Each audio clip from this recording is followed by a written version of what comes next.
back to Women Making Moves, where we celebrate the moves that women are making. My name is Amy Pons. I'm a Master Certified Life Coach and an energy healer. I'm joined today with Ruby Raja. Ruby is an author and a writer for Her Nation, an online magazine for women. She's never measured the outcomes of her work until she completed her master's thesis. She soon learned the power of giving information with the intent to impart knowledge to another person so they could find their way. She then created a domestic violence program, Define Yourself, because the participants told her they didn't know their rights or law until she shared the knowledge with them. She'd like to fracture cycles of abuse in families and strengthen them. By doing this, we protect children. Ruby, welcome. Thank you so much, Amy. Good to be here. Her Nation is something that I've been a part of, it seems like, for a really long time. I haven't been as close to it lately, but it's cool to see that you have published in the new magazine.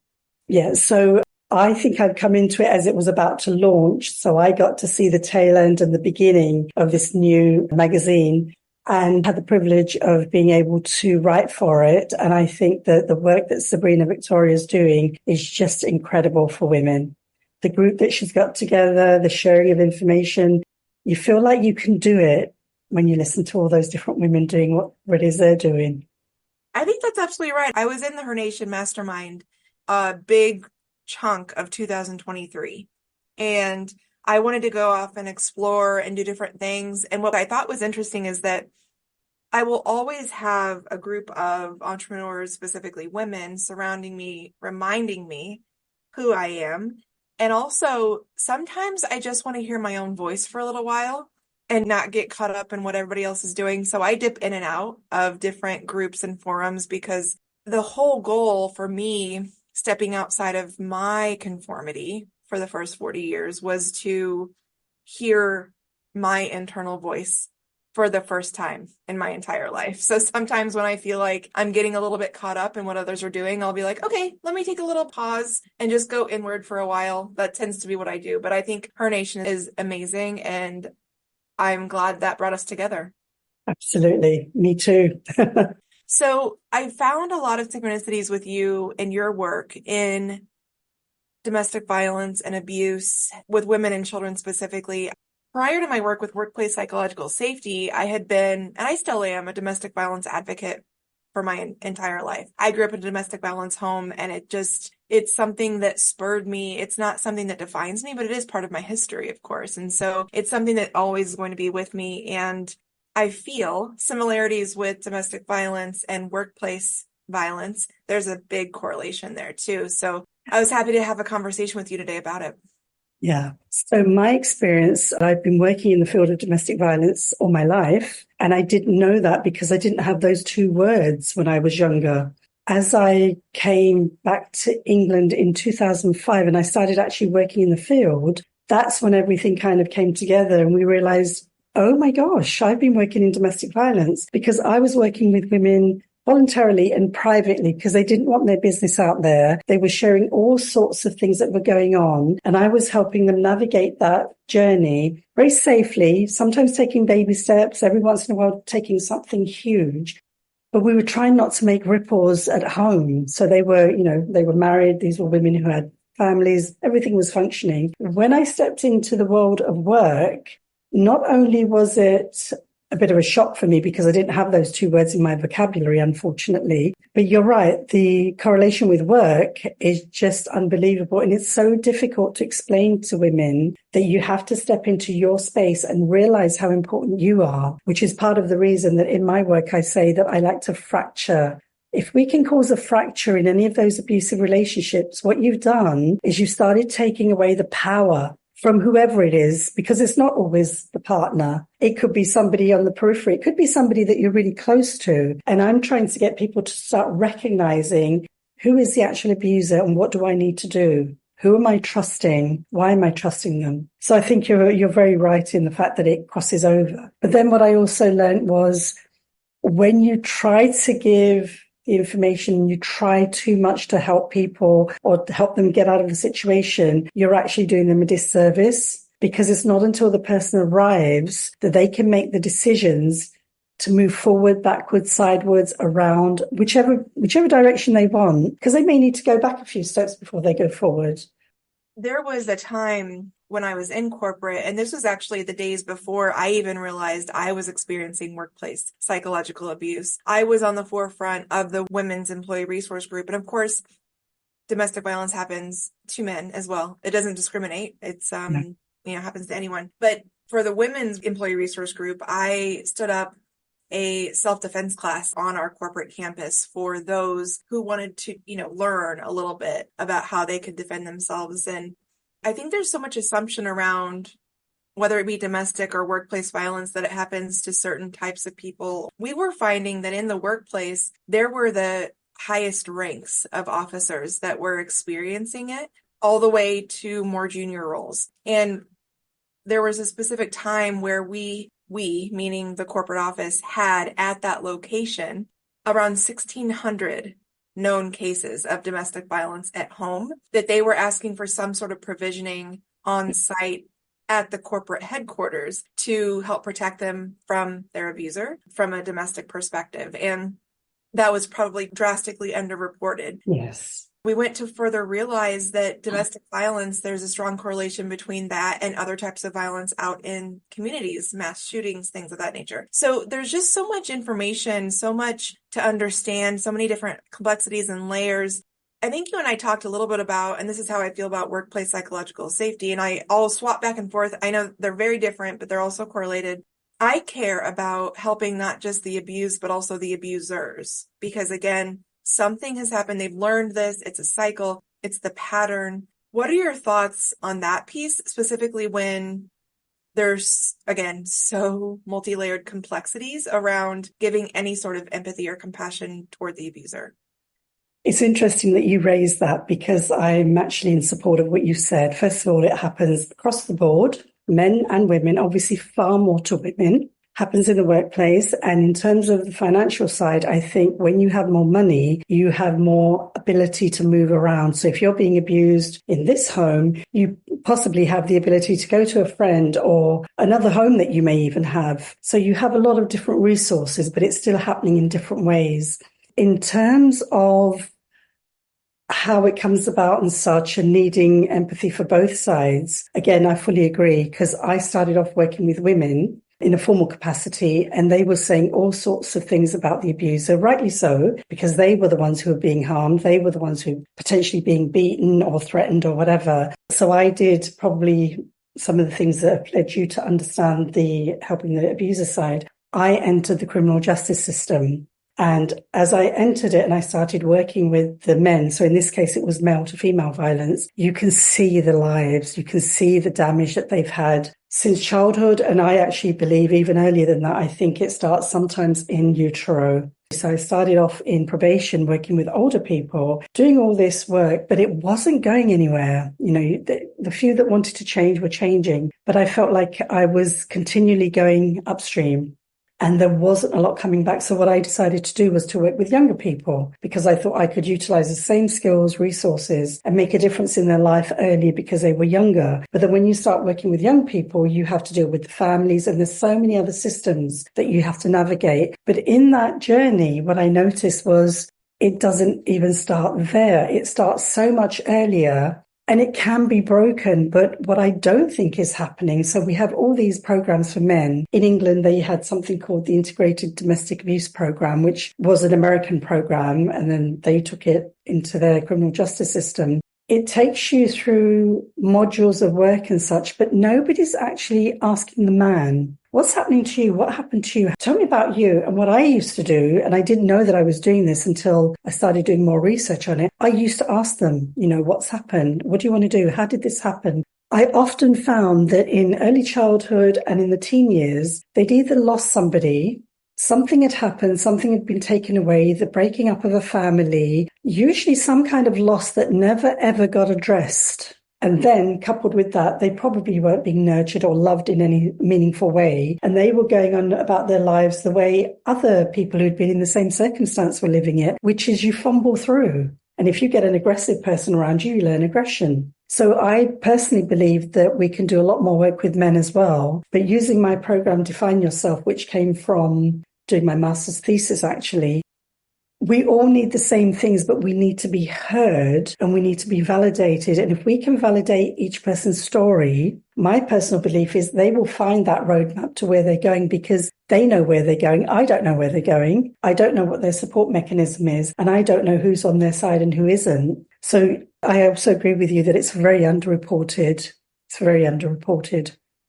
And there's so much assumption that if we're giving empathy or compassion to the ones causing the harm, that it's a pass.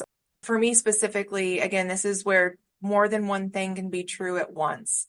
I am a survivor of domestic violence and I hold strong empathy. I actually know exactly where and why the violence that was put upon me, I know where it comes from. I know the root of it. And again, it doesn't make it right. We're not saying that. We're saying that we can understand it and start to actually break the cycle and the pattern rather than perpetuating it by only on focusing on making them wrong.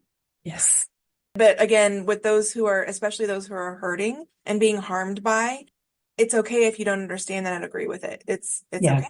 I mean, we're at different places, And I think that's the complexity that is so difficult to explain because if you've been harmed by that, you're wanting a level of being listened to, but also a level of revenge. Justice. Yeah. Yeah, justice. And my belief, having been in the justice system, even if you do get the right justice, so you get the tick mark from the judge who says, no, he was wrong, you've still got to heal from it. And that healing isn't going to come from anywhere but you. And I say this to people all the time. I can give you all the tools that I have, and goodness knows I have quite a few of them, but nothing will matter until you take that first step. And the minute you start taking that first step, the person that's hurt you goes into the background and they go further and further into the background until you want to bring them forward and think, oh, they did this. They may have done it because of that. And you don't even have to go there. You need to get yourself free.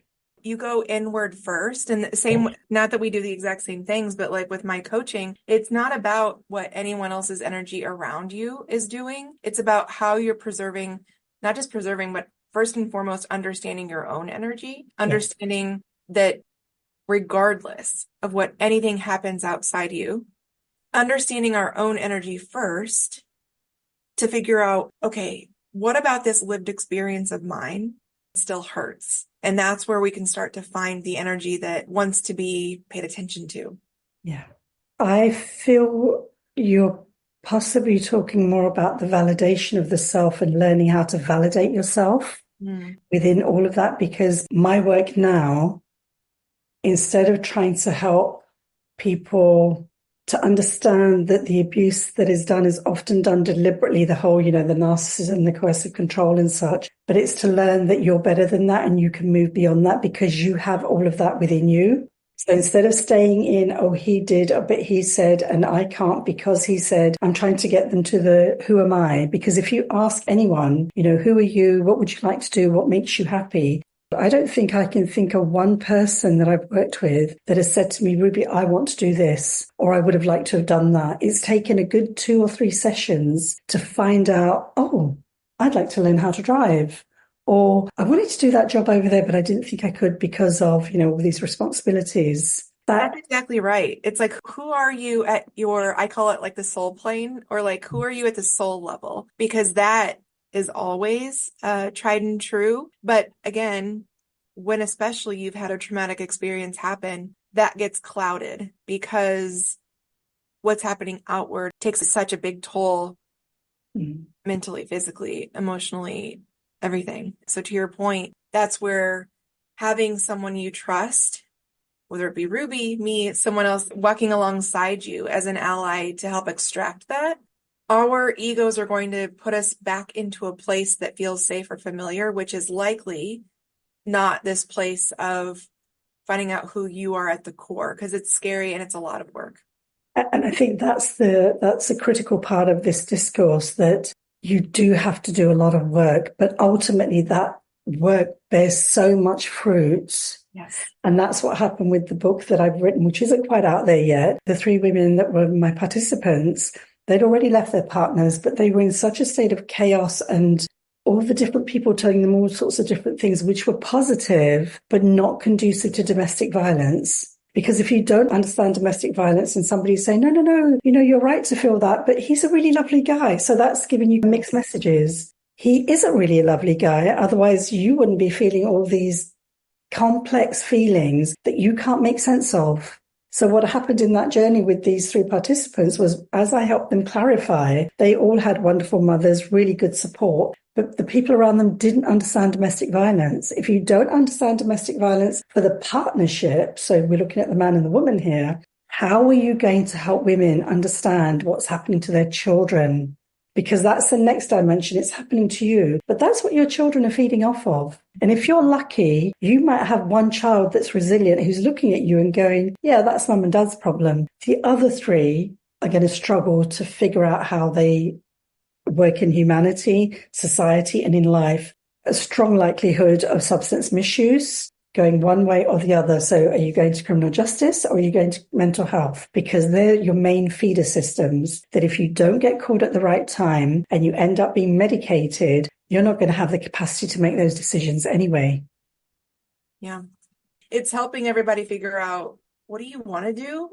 How do we break this pattern or cycle? If you want to, again, you're going to have to want to break the pattern. If not, it's just going to keep going. So, and that's the most important point. Do you want to break the cycle, or are you going to be one of these people who talks about it, goes round and round and round and round, and each time you speak to them, they've added another layer to it because something else happened? Or are you going to trust yourself, know you're worth it, and take that leap of faith to grow? Because you can stay in that relationship and you can slowly, slowly start building that courage to get out of it.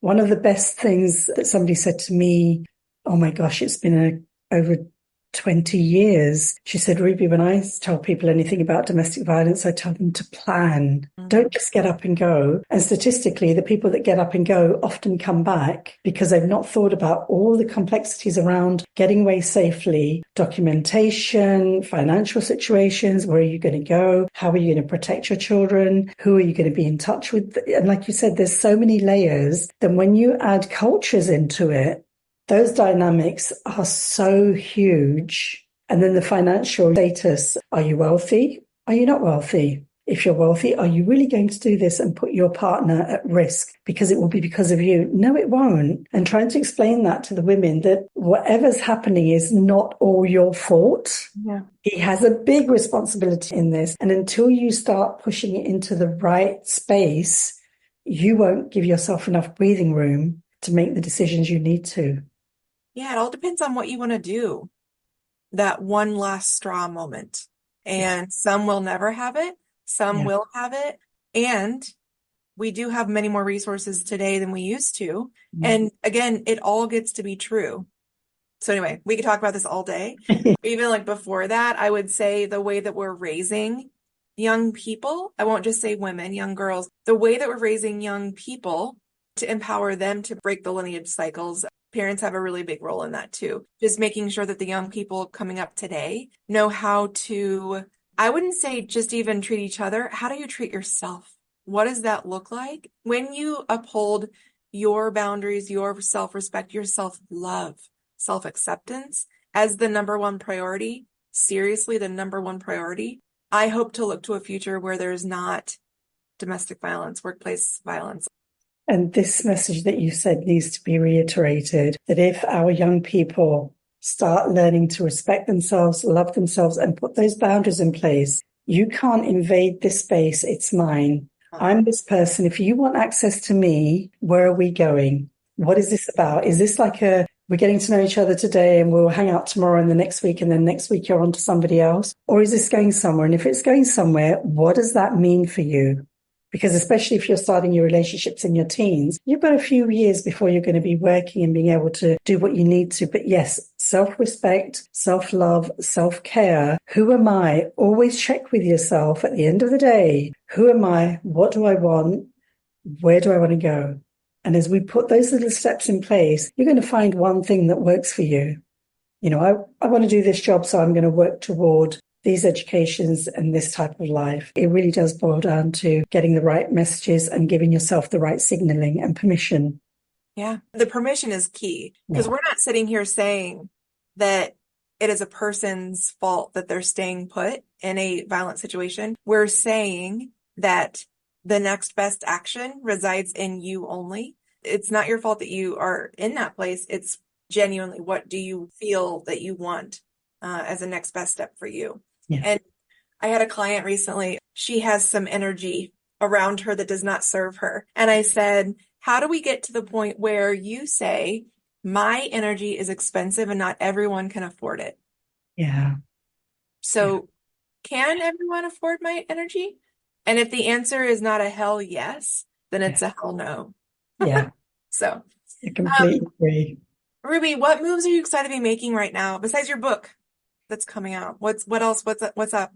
So I'm now trying to make my two programs available to people. So Define Yourself, which is the domestic violence program, which the people that have actually attended have not just loved. A few of them have done it twice, but we don't cover the same things both times. We work on what we've done previously so that they can delve deeper and empower themselves more. And there's another program that I deliver, which is a trauma program, because we won't go into this now, but I was attacked and I did this program, found it so useful that I got myself certified and I'm now a facilitator. And I find the two of them together, you get so much information, knowledge and resource for you to pick and choose what you need to for your journey. So I'm trying to put those two things out.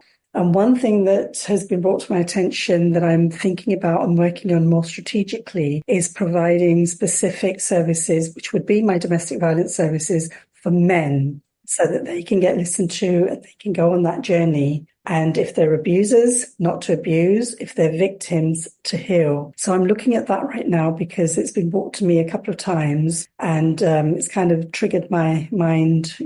I need to think about this because once it's kind of okay, somebody says something, but when it's happened twice very quickly, you kind of go, okay, there's something being sent to me that I need to receive and do something with. Yeah. You're So, like universe, guides, God, yes. spirit, source. Yeah. Who's talking to me? What's going on? So would you say, Ruby, the two ways for someone to get a hold of you would be if they are experiencing domestic violence, but would it be for any trauma? Would you say? Yes, absolutely. So whether you've seen an accident, been in an accident, lost somebody, absolutely anything that's making you feel a little bit unbalanced, unsure, particularly the people who are saying things like, I can't say this to somebody because they're going to think I'm going crazy. Because that craziness is your body talking to you. You've got to learn to listen how to manage it. Otherwise, you're going to end up on drugs that just take you down and make you not have feelings one way or the other. So yes, it is very scary. I think people need to recognize it's scary, but you can do it. Yes. That's the critical part. Not only can you do it, I'm right here by your side, enabling you to make the decisions you need to. Right. We create a container where you can go into the fantastical. You Yes. could say, I want to buy a small island and build a hut and just live off the land. Cool. Now, I say scary because if you were to set out to do that today, that might be really scary, to give up everything that looks familiar to you. So we build a bridge to that, to start gaining your lived experience knowledge on the how, the when, and the what is none of our business. What we do is we align our energies to say, I'm receiving in divine unfolding what will happen next. But this is what I hold true about myself. You align your energies first to say, Yes. this is what I deserve. And then the universe is like, oh, okay, I see you. And then Yeah. we start walking to it, Absolutely. 100%. Yeah. I want to go to this post that you made on LinkedIn recently that really still grabbed me. And I haven't been as close to domestic violence data in a little bit, but you wrote a week ago. Did you know 1 in 4 women experience domestic violence in their lifetime? Domestic violence can be physical, emotional, sexual, or psychological. I would add financial as well, right? Financial. Yeah. It can happen to anyone, regardless of age, race, or socioeconomic status. And you reiterate, you are not alone. You deserve to feel safe and respected. So, Ruby, tell me about this post. I mean, it's obvious based on your expertise why you posted this, Mhm. but I don't think we can say enough. You are not alone. And our birthright of coming here to live the human experience, our birthright is to feel safe. Yes. on a mental, emotional, psychological, physical, all of the plane. That is our birthright. Yeah.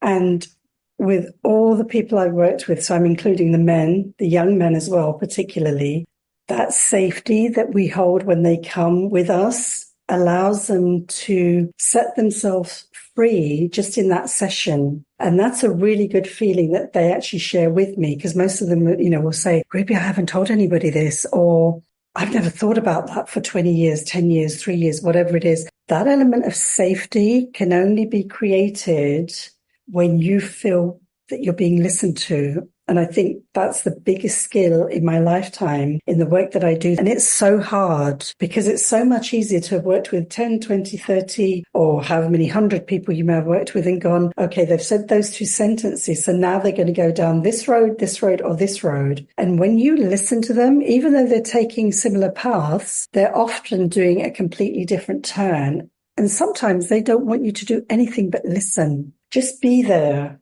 People don't get to be listened to. When I've asked young children, so when I say young children, anyone from 8, 10 to their teens, when I've said, how do you feel about your mum and dad's divorce? They burst into tears, can't stop crying. When you let them, recover themselves and they wipe their tears and you say, so what happened? What was that about? And they literally say, nobody's ever asked me what I feel. And if we can do that by those simple questions, how wonderful would it be for the people that actually are doing everything and don't believe they can to start recognizing that? And I saw that mainly in probation, that I was working with the guys that had committed the crime, who were never going to work, had no intention of working. Their partners were working. They were doing the food, they were taking care of the children's school and home and all the pick up, drop off, and they were working. And when you would talk to the women, they would say, but I can't manage without him. I just wouldn't be able to do it. I can't manage a house without you. And I was sitting there just thinking, but you're doing everything. I would say, typically my response to that would be, is that true? Oh, no, but when you say, is that true? Right? You say, yeah, no, I can't do it, because he said it so many Yeah. times Yeah. that they're now telling me he's the only one who'll have me. And I'm sitting there going, oh, sweetheart, no, that's not true. But you believe it because he's put it into your mind. That's where that good old narcissism comes in, that they've worked on them in such a way that it's now embedded in a way that you can't take it out for anything. Again, that safety, if they could be with people who are encouraging them rather than saying things like, yeah, but he's a really nice guy most of the time, which is what women end up having to listen to, because the abuser always knows how to build their social capital.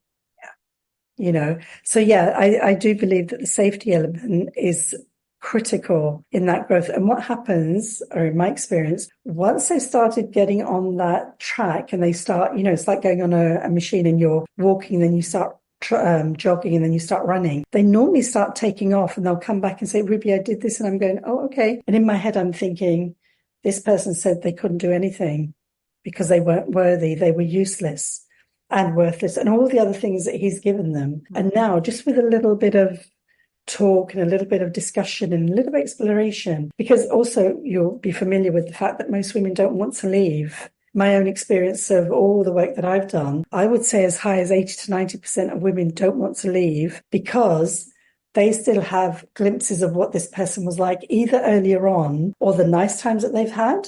And they also firmly believe that they're responsible for their health, well-being, all the things that are happening to this partner are the responsibility of the woman, of the victim. But yes, they do need some encouragement, but also just that safe space. With my clients, when they'll say, but so-and-so said this or so-and-so did that, I hear them. I'll say, great, thank you for sharing that. And this hour is not about them. It's about your energy. So I will say, I'll use myself, in the court of Amy, is that true? 1,000,000%. Can we prove that? Is that true? And that starts to open the door just like a little tiny bit to say, well, maybe it's not totally true that I'm not worthy. Maybe it's not true. And then by the end of the hour, it's like, are you worthy? And they're like, yes. I'm like, can you say it again louder? To your point, like, it's just starting to build what is true. So that's why I will not dismiss when they bring other energies in. But again, as a certified coach, like, it's not about any third party. It's Yeah. about who's in front of us. And so I can't coach to that third party. I can coach to the person in front of me. And that's what we stay focused on that. And what I learn and what I see is that as you build that energy to what is so true without a shadow of a doubt, anything that doesn't serve or align with that frequency of that energy that we've built. And by Yes. the way, it's always been there, but again, Yes. because of the abuse, it's been knocked down. Yeah. When we get to that where it's built up again and your light is shining, anything that doesn't resonate with that will fall away in one way or another. It does. When you ask women in that situation, or men, but as we're focusing on women, when you ask them, but what are your thoughts? They kind of get kicked back like, what do you mean, what are my thoughts? Because they haven't thought about them. And that's one of the premises of the program, Define Yourself. What do you think? Without all the noise around you, the friends, the relatives, the cousins, the, parents or his side of the family, what do you think? What do you feel? Why do you think that? Why do you feel that? Because if you start looking at your whys and your reasons, the world changes. You then start recognizing this was an abuse. This was something that was done to me. And that's the other side, which is why I call it Define Yourself. Once you start recognizing that, you begin defining who you are. And when you define you without everybody else's opinion, you see a very different picture in the mirror. Mm-hmm.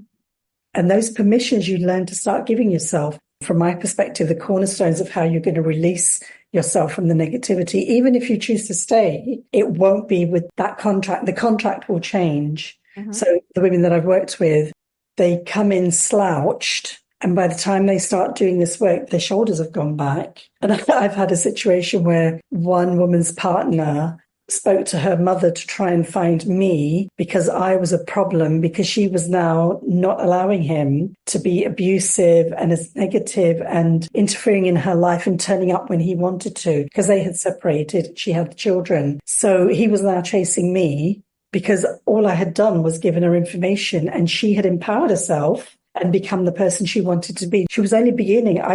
Goodness knows what she's going to be like at the end, because this was a very powerful man. He was a very wealthy man. So he had a lot of resources. The tide is changing, tide is shifting. I'm grateful for the humans like you and I that have realized our calling and are guiding others to remember who they are. And to your point, when someone asks like, oh, what do you do for a living? I'm like, I listen. Yeah. Like, what? I'm like, Yeah. yeah, I listen. I'll speak for myself. I guide based on their energy, what they're sharing. What is their body language? To your point, like when they shift, I was like, ooh, what was that?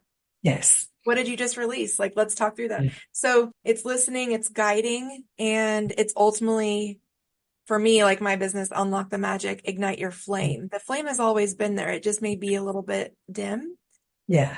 We light it up. I was going to say, that's what Define Yourself does. It's, Oh, yeah.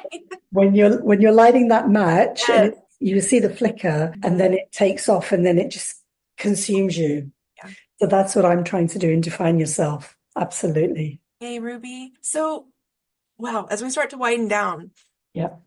what would you say to those who understand what we're talking about, but also those who don't get what we're talking about? Maybe those that are like, wait, what are you talking about? It's multi-layered. It's easy. They hurt me. I'm mad. Like, what Yeah. would you say to both?